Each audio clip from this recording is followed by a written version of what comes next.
ምን አለ መሰለሽ አንዳንድ ጊዜ እኔም እኮ ብዙ ነገሮችን ከሰው ጋር ላላወራው ወይ ደግሞ ለቤተሰቤ ለእናቴ ለአባቴ ምናምን ላታወሪ የምችው ችግሮች አሉ አይደለ? ገባሽ አይደል? ሁላችንም ጋር ነው ይሄ ችግር ያለውና በቃ ጀስት ትልቁ ነገር የአንቺ ሚስጥረኛ እምነትሽ ምንድን ነው? ኦርቶዶክስ ነሽ? ኦርቶዶክስ ነኝ። ኦርቶዶክስ ነሽ አይደል? ስለዚህ የአንቺ ሚስጥረኛ የአንቺ ሁሉ ነገርሽ ገባሽ አይደለ? አንዳንዴ ለሰው ማትነግሪውን ነገር የምትነግሪው ፈጣሪ ያለ አይደለ? ሰው ምንም ነገር የከፋሽ ምናምን ሄደሽ በቃ በቻልሽ አቅም ለፈጣሪ ንገሪው። ከዛ ደግሞ ለኪዳነ ምሕረት ንገሪያት።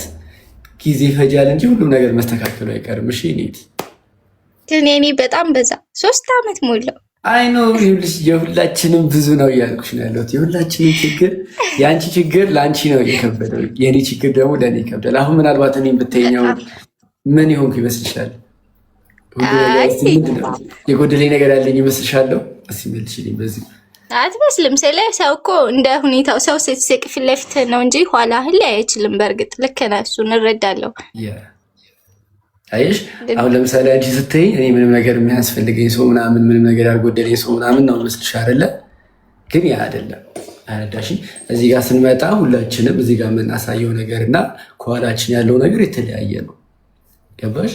ስለዚህ ምናልባት እኔ ላይቭን ከመግባቴ በፊት ብዙ ነገር ከፈጣሪ ጋር አውርቼ አልቅሼ ለምኜ ምናምን ሊሆን ይችላል እዚህ ጋር የገባሁት። ተረዳሽኝ?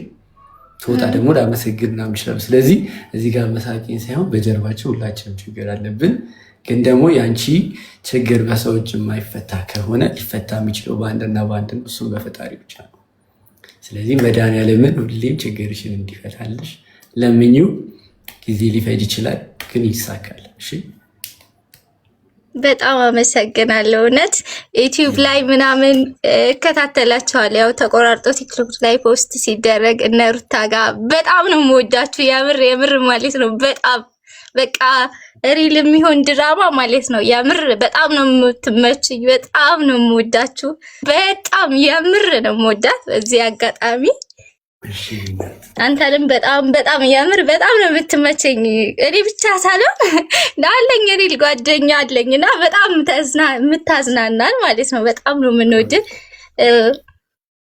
በጣም የምር በጣም ነው የምወድ። ደስ ብሎኛል ስላገኘው ብቻ አላውቅም። ፋይ ሰዓት የምር ማለት ነው። በጣም ነው የማመሰግነው ዳንሻዬ። በጣም ቴንኪው።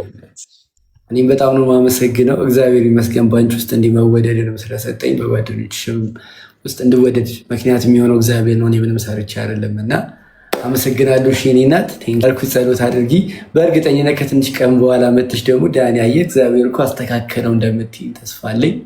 ቴንኪው። እሺ የእኔ እናት እና ደግሞ ወደዛ አካባቢ ደግሞ ከመጣሁኝ አገኝሻለሁ፣ እንሰራለን አንዳንድ ስራዎች። የምር በእውነት ወደዛ ሀገር ከመጣሁ ያው ጀስት ቪዲዮ ስለምሰራ ቪዲዮ መስራታችን አይቀርም። እሺ እኔ ትበርቺልኝ። በጣም አመሰግናለሁ ሰፖርት ስላልከኝ። በጣም ቴንኪው። አመሰግናለሁ። ታሳዝናለሽ ማርያም።